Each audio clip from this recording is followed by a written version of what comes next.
handled by you in a competition, but to be to be on the platform with you and how you approach competitions. And for the audience listening, I can sum it up into 2 words: holy shit.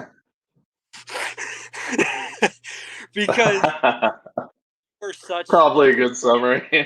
you you are you're an intellectual person. You're intelligent, you are well spoken, you are articulate. You're not like a hyper or manic human being, at least not to my knowledge. But like, we show up Yeah, on no. meet day and you are that person through weigh-ins, through all. But the second that your I don't know what you call them, your spidey senses or whatever, they kick in. It's like that you have given yourself the green light to warm up. You have left. That Tristan has left. Yeah.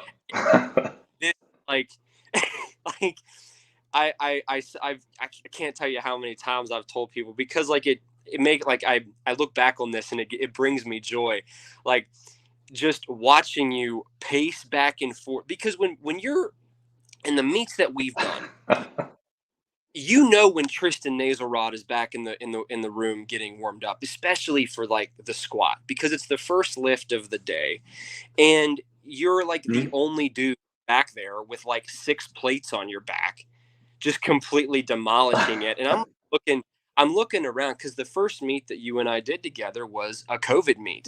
Am I? It was like what? It was like Yeah. there was like 20 lifters there or something, and there was like Yeah. just two, I think. And so it wasn't super populated, but like when you're back there warming up, like everybody's watching what you're doing. And I remember seeing that and I'm like, man, like how cool would that be? And not only like does this apply to in the warm-up room at this particular meet and the other meet that we did together, that other Power for a Purpose, but like whenever I first started seeing you at Wildwood, and when you're in there training, and again, back to the whole focus thing, you know, I'm sorry. I mean, maybe some people can do this. Maybe I could do it if I don't know, if I gave it a shot, but like, you can't just, if you're going to put a bar on your back with a heavy enough load to where like that you could, obviously like not get the lift, even if you're talking like 80, 85%, you know, you can't be like having conversations while you're mid set, or, just talking to somebody and then immediately getting under the bar. Like for me, I have to be like in my head, like going through my routines, my patterns and all that stuff. And that was on display seeing you in the weight room, in the warm-up room. And whenever you would, like, every time it seemed like that you were unracking a squat or doing a deadlift or doing a bench, like everybody stopped what they were doing to watch you do what you do. And like I like And that's not something I notice. Yeah.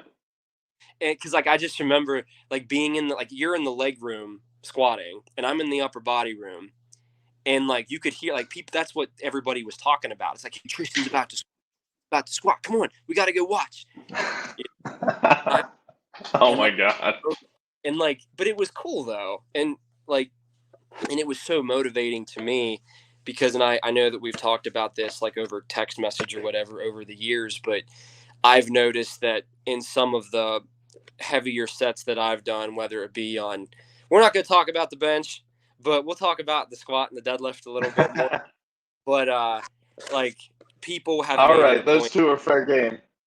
Yeah, like people have come, like I've noticed that like I'm getting ready to do a heavy set of squat or like a rep PR on squat or deadlift, and I look around like right before I get ready, and just out of my peripheral, like I just happen to see like kind of watching, and then that just motivates me even more, because I don't want to let them down, because they took time out of their workout to give what I was doing attention, whether that be somebody Uh-huh. I've asked me a spot, or just anybody, even if I didn't ask them to come watch, because as you know, like not all, max effort attempts are going to be successful. In fact, I feel like it's probably very difficult to like never miss on those targeted RPE 10 sets for multiple reps, because it depends on the day, it depends on what weight you chose, how the first rep goes, there's a lot of Yeah. different but back to the meat, just like watching you like in the deadlift portion, like just pacing back and forth, like doing your self talk, keeping yourself amped. And I walked by your phone and the screen was on, and oh, Uh-oh. I wonder what he's listening to. And I'm thinking maybe it's like, I don't know, something just super heavy. And I just looked down and I think it was Phenomenon from 1,000 Foot Crutch. And I was like, ah. Sounds about right. And it was like, Tristan's really like, at like peak human performance, just out here like jamming to like some like Christian metal and like just awesome. So like that's like one of like my most fondest memories of like being able to share a platform with you and seeing how you go about doing things and all that good stuff. I appreciate that. Yeah. And no, it's been a pleasure to get to share the platform the couple times that we have. And you mentioned I've gotten to handle you at meets. And I think, correct me if I'm wrong, but that one meet, was that your first 600